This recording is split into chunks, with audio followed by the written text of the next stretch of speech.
خیبر پختونخوا آزاد کشمیر گلگت بلتستان میں شدید برفباری، رابطہ سڑکیں بند ہو گئیں۔ آزاد کشمیر میں ضلع حویلی کے حدود میں ایمبولینس سمیت 25 کے قریب گاڑیاں پھنس گئیں۔ پاک فوج نے 32 مسافروں کو ریسکیو کر لیا۔ ایمبولینس میں موجود 2 میتیں بھی نکال لی گئیں۔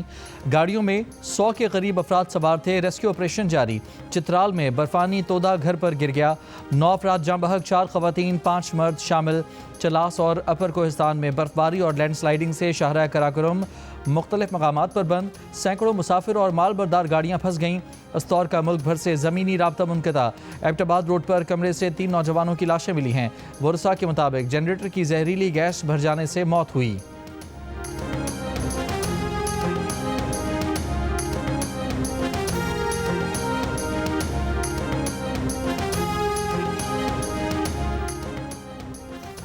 مری میں برفباری کا سلسلہ تھم گیا، موسم مکمل صاف ہو گیا۔ مری کے راستے جلد کھلنے کا امکان۔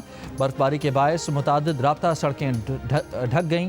مری میں مزید گاڑیوں کے داخلے پر پابندی۔ ضلع انتظامیہ ہائی الرٹ۔ جھیکا گلی سے ملحقہ MIT روڈ کلیئر کر کے کھول دیا گیا۔ ترجمان گلیات ڈیولپمنٹ اتھارٹی کا کہنا ہے کہ گلیات میں کسی سیاح کے پھنسنے یا نقصان کی کوئی اطلاع نہیں۔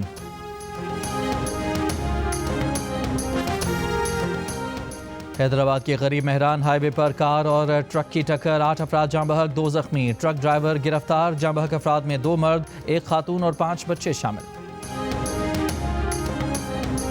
کراچی کے سانحہ گل پلازا میں اب تک 71 لاشیں اور انسانی باقیات لائی گئی ہیں۔ Police surgeon Karachi doctor Sumaiya Tariq کا کہنا ہے کہ 16 افراد کی شناخت کا عمل مکمل ہو چکا ہے۔ لاشیں جل جانے کی وجہ سے DNA کا عمل پیچیدہ ہے۔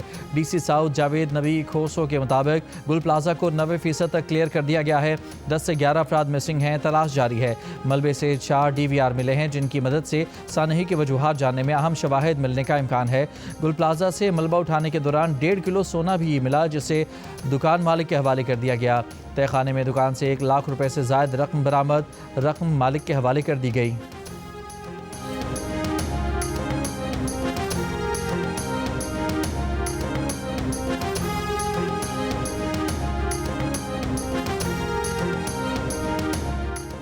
IMF کی مینیجنگ ڈائریکٹر کرسٹالینا جارجیوا وزیر اعظم شہباز شریف کی زیر قیادت حکومت کی معاشی اصلاحات کی معترف۔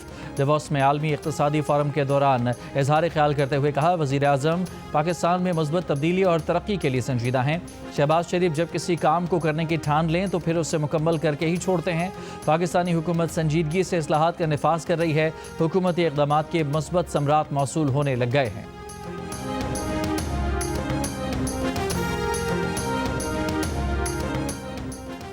کراچی کی لانڈی فیوچر موڑ کے قریب ٹریلر کی ٹکر، موٹر سائیکل سوار 2 افراد جاں بحق، 1 زخمی۔ وزیر اعلیٰ سندھ مراد علی شاہ کا کراچی میں آگ سے تباہ گل پلازا کی دوبارہ تعمیر کا اعلان۔ 18ویں ترمیم پر تنقید کرنے والوں کے پیچھے خفیہ ایجنڈا قرار دیا۔ سندھ اسمبلی میں گل پلازا کی تعمیر پر پالیسی بیان دیتے ہوئے کہا کہ گل پلازا کو گرا کر دوبارہ تعمیر کیا جائے گا، جتنی دکانیں تھیں اتنی ہی دوبارہ بنا کر دیں گے۔ سندھ حکومت ہر دکان کے مالک کو 5 لاکھ روپے فوری ادا کرے گی۔ جو دکاندار قرض لینا چاہے گا اسے 1 کروڑ روپے قرض ملے گا، سود سندھ حکومت ادا کرے گی۔ واقعے کی انکوائری رپورٹ کے بعد FIR ہوگی۔ مجھ سمیت جس کی بھی غلطی سامنے آئی اسے سزا ملے گی۔ یہ بہت بڑا سانحہ تھا، اس پر سیاست کی گئی، پتہ نہیں کہاں سے 18ویں ترمیم اور کراچی کو وفاق کے حوالے کرنے کی بات آ گئی۔ اب قومی اسمبلی میں بھی 18ویں ترمیم کے خلاف باتیں کی جا رہی ہیں۔ اگر آپ اپنا کوئی خفیہ ایجنڈا کرنا چاہتے ہیں تو اس کی اجازت نہیں۔ سندھ اسمبلی اجلاس میں اپوزیشن ارکان کا شور شرابہ۔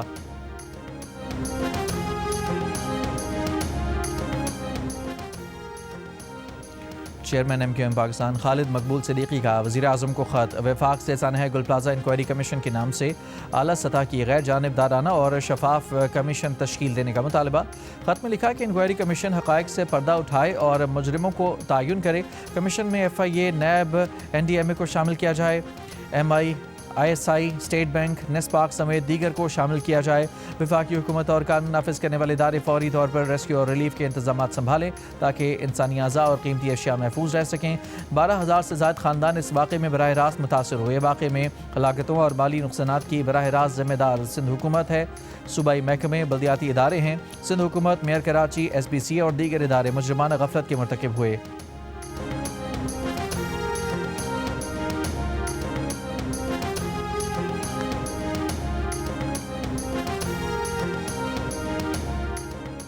سانحے کی آڑ میں سیاست اور صوبے کو دو لخت کرنے کی اجازت نہیں دی جائے گی، میئر کراچی مرتضی وہاب کا MQM کو جواب۔ پروگرام نیا پاکستان میں مرتضی وہاب نے کہا کہ پنجاب میں سڑکیں تک وفاق بناتا ہے، کراچی میں کوئی تعاون نہیں کرتا۔ ہم سے یہ نہ پوچھیں کہ ہماری یلو اور ریڈ لائن اب تک کیوں مکمل نہیں ہوئی، وفاق سے پوچھیں کہ اس کا کراچی میں گرین لائن منصوبہ کیوں مکمل نہیں ہوا۔ رہنما MQM سینیٹر فیصل سبزواری نے کہا کہ سیاست ممکنات کا کھیل ہے، کراچی کو وفاق کے حوالے کرنا بھی ممکن ہے، سانحے کی آڑ میں سیاست کوئی نہیں کر رہا۔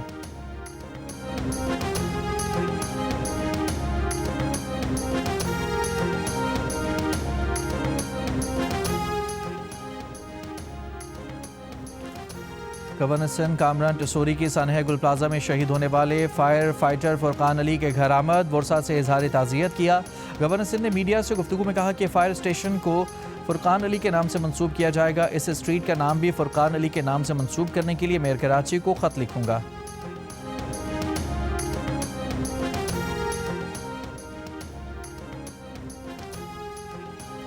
پارلیمنٹ کے مشترکہ اجلاس میں قومی کمیشن برائے انسانی حقوق ترمیمی بل منظور، دانش اسکولز اتھارٹی اور گھریلو تشدد کے بل میں ترمیم بھی منظور کر لی گئی۔ ایوان کی کارروائی کے دوران PTI ارکان کا شدید احتجاج، نعرے بازی، اسپیکر ڈائس کے سامنے آ کر بیٹھ گئے۔ حکومت پنجاب کا 6، 7 اور 8 فروری کو بسنت کے دوران میٹرو بس اور اورنج ٹرین سمیت گرین لائن میں مفت سفر کی سہولت فراہم کرنے کا فیصلہ۔ وزیر اعلیٰ پنجاب مریم نواز نے کہا کہ بسنت کو محفوظ بنانے کے لیے 10 لاکھ موٹر سائیکل سواروں کو سیفٹی راڈز لگا کر دیں گے، ڈور اور پتنگ کے سائز کی خلاف ورزی پر سزا دی جائے گی۔ کابینہ اجلاس میں اپنا روزگار پروگرام شروع کرنے، مختلف تحصیلوں میں الیکٹرو بس سروس شروع کرنے کے لیے 1000 گرین بسیں منگوانے کا فیصلہ۔ ایک اور اجلاس میں پنجاب حکومت نے اس سال جون تک 1,60,000 گھر بنانے کا ہدف مقرر کر دیا۔ اپنی زمین اپنا گھر اسکیم کے لیے 1530 پلاٹوں کی الاٹمنٹ کی بھی منظوری دی گئی۔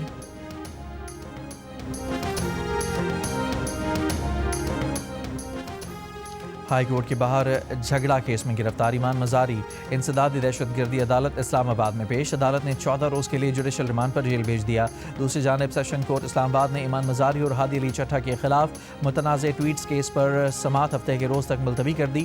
ملزمان اور وکیل صفائی عدالت میں پیش نہیں ہوئے۔ عدالت نے کہا کہ اگر ہفتے کو ملزمان پیش نہ ہوئے تو جرا کا حق ختم ہو جائے گا۔ ایمان مزاری اور ہادی علی کی گرفتاری پر اسلام آباد بار ایسوسی ایشن نے جمعے کو ہڑتال کی۔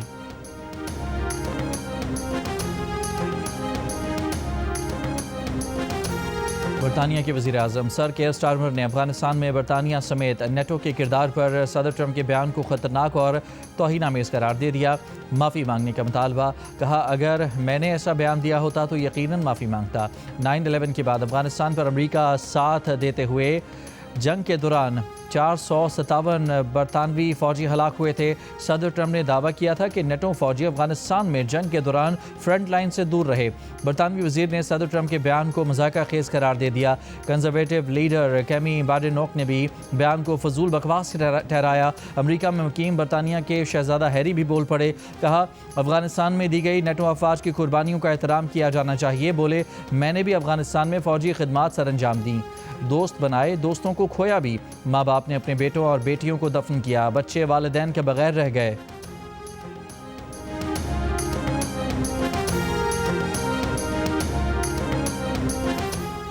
ایرانی سفیر رضا امیری مقدم کی جانب سے پاکستان سے اظہار تشکر، کہا پاکستان کا شکریہ، جنیوا میں ایران کے حق میں اصولی موقف اختیار کیا۔ پاکستان نے UN انسانی حقوق کونسل میں ایران مخالف قرارداد کے خلاف ووٹ دے کر جرأت مندانہ اقدام کیا۔